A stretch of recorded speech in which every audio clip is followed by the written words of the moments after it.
वहीं गोरखपुर सीट को लेकर जो अटकलें लगाई जा रही थी, बीजेपी हाईकमान ने दरअसल उन सभी बातों पर विराम लगा दिया है। गोरखपुर सीट से रवि किशन को उम्मीदवार के तौर पर उतारा गया है, लेकिन अब बड़ा सवाल ये है कि क्या रवि किशन को वही प्यार मिलेगा जो सीएम योगी आदित्यनाथ को इतने दिनों से मिल रहा था। देखिए।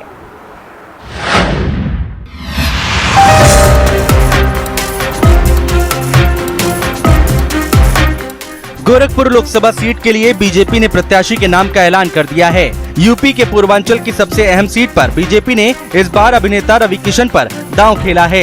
2018 में हुए उपचुनाव में गोरखपुर सीट गंवाने के बाद बीजेपी इस सीट पर दोबारा फतेह हासिल करने में कोई कोर कसर नहीं छोड़ना चाहती।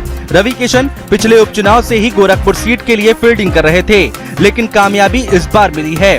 टिकट की दौड़ में रवि किशन ने कई बड़े नामों को पीछे छोड़ा है। माना ये जा रहा है कि पिछली बार के उम्मीदवार उपेंद्र दत्त शुक्ल की जगह रवि किशन शुक्ल को टिकट देकर बीजेपी ने एक तीर से दो निशाने लगाए हैं।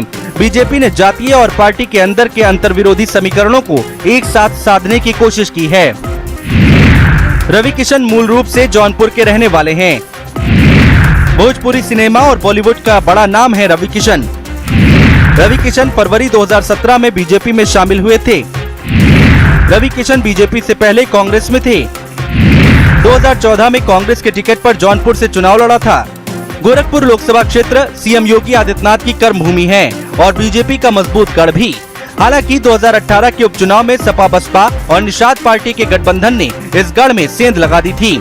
निषाद पार्टी के प्रवीण निषाद ने गोरखपुर सीट बीजेपी ने छीन ली थी, लेकिन अब प्रवीण निषाद खुद बीजेपी में शामिल हो चुके हैं और बीजेपी ने उन्हें संत कबीरनगर से मैदान में उतारा है। लेकिन इसके बावजूद रवि किशन के लिए गोरखपुर सीट पर फतेह करना आसान नहीं होने वाला, क्योंकि गोरखपुर लोकसभा सीट का इतिहास बताता है कि यहाँ की जनता केवल गोरखनाथ मंदिर से जुड़े प्रत्याशी पर भी भरोसा जताती है। 2018 के उपचुनाव में बीजेपी ने मठ से बाहर के प्रत्याशी पर दांव खेला था और बीजेपी को ये सीट गंवानी पड़ी थी।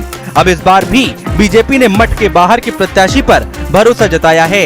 इस बार क्या होगा ये कहना बेहद मुश्किल है। गोरखपुर में गोरक्षनाथ पीठ का दबदबा रहा है। 1967 में महंत ब्रह्मलीन दिग्विजय नाथ जीते थे।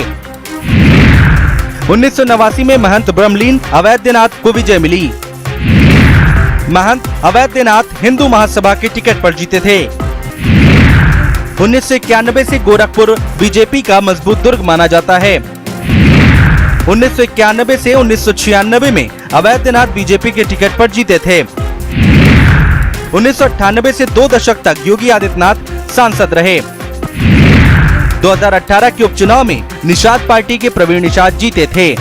साफ है कि गोरखपुर की जनता जनार्दन को मठ से बाहर का प्रत्याशी भाता ही नहीं है, लेकिन शायद बीजेपी 2018 के उपचुनाव से जनता के मिजाज को समझ नहीं पाई। तभी तो बीजेपी ने एक बार फिर मठ से बाहर के प्रत्याशी अभिनेता रवि किशन को गोरखपुर से टिकट दिया है। अब देखना ये है कि गोरखपुर की जनता रवि किशन पर भरोसा जताती है या नहीं। प्रमोद कुमार, हिंदी खबर।